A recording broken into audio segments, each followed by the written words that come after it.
So he touched the ball and his old other toy, and it did not work. He slid his top short right of it.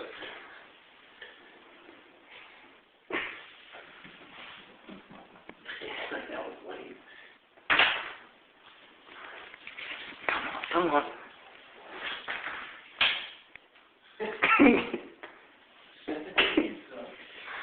You suck, kid.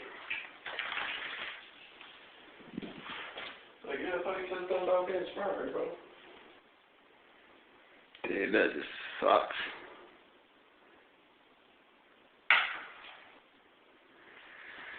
Yeah, he didn't fall for that one.